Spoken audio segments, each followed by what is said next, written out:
I always dreamt of being a composer, and more specifically a film composer. I was less interested in writing contemporary concert music, but instead wanted to combine my joint passions for cinema and music.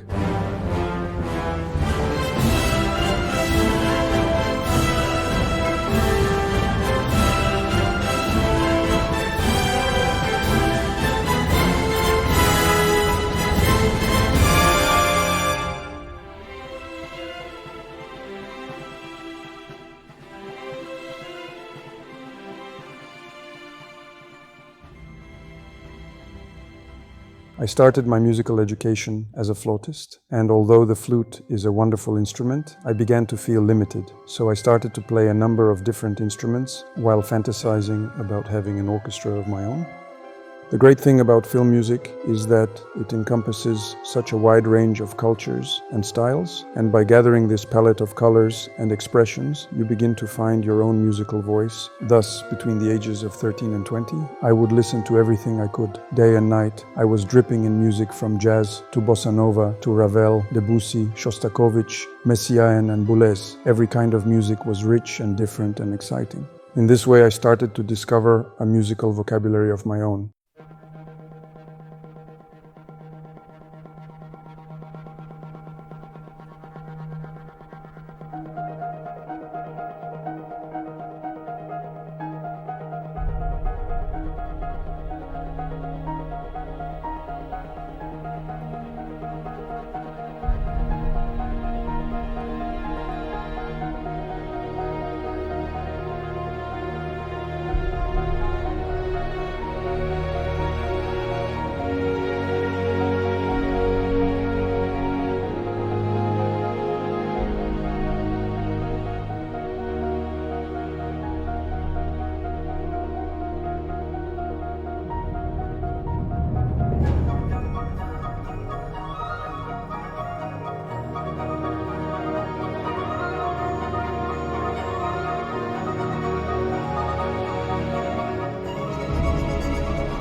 Young people often ask me how they can become a film composer, but they must understand film music ultimately serves the movie. This means you must be interested in cinema and prepared to meet directors and editors to speak less about the music and more about the actors and photography. So this is what I did. I began by writing a lot of music for the stage, and one of the actors in a Shakespeare production of mine had directed a short film, so he asked me to compose the music for this. More short movies followed, and eventually my first feature. It was a long process, but a satisfying one.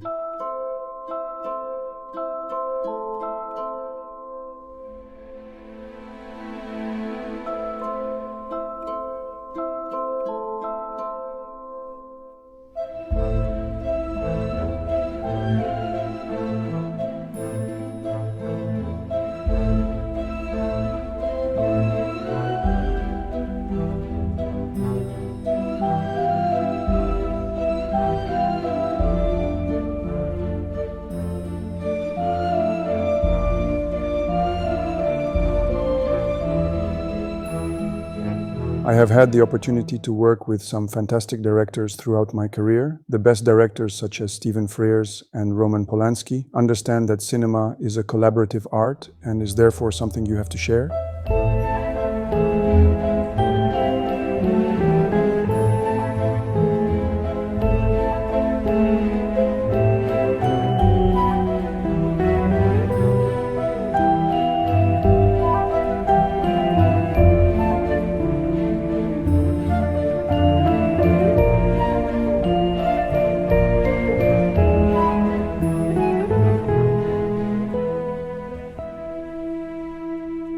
The biggest test is to challenge directors because they want you to surprise them, to open windows and gates they never considered for their film.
Most important is finding the balance between function and fiction. Function will ensure that the music fits well into the mechanics of the film, but fiction enables you to tap into the invisible, the deep psychology, pain, and notions of the characters. It has a very special strength, but only works when balanced equally with function, because the music cannot be detached from the story.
No matter which film you are dealing with, large or small, the process is fundamentally the same. I recently wrote soundtracks for the latest Harry Potter film and The King's Speech. And the main difference between these was the amount of music required, over 2 hours for Harry Potter and the Deathly Hallows Part 1, and less than an hour for The King's Speech.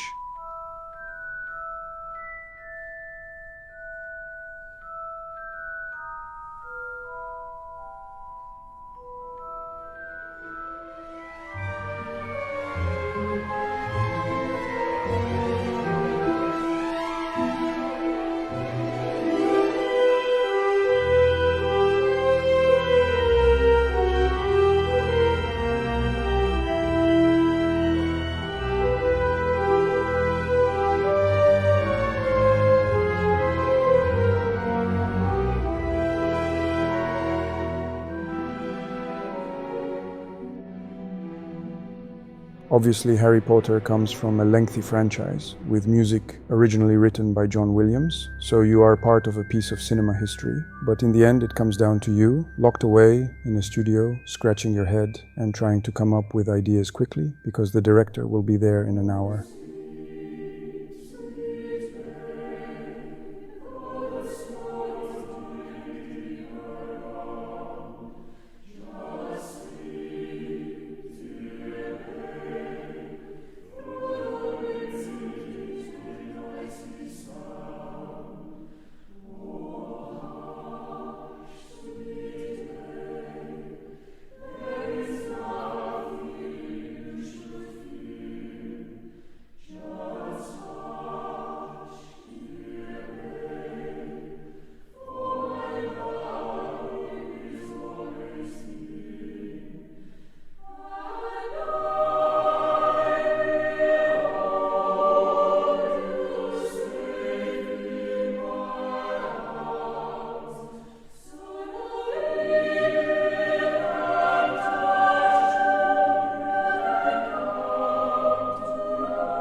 Music for film can be often overlooked by the classical community, and for this reason, it drives me crazy. When I hear a bad score at the cinema, there will always be someone who says, "See, I was right, movie music is bad." At their best, film scores, like the kinds I listened to in my teens by Herrmann, Waxman, and Steiner, are real music, not background wallpaper, and can work equally as well in a concert hall.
Of course, we film composers must be humble because our art is part of a larger process. But although I hear a lot of wallpaper, I always strive to write real music as much as I can.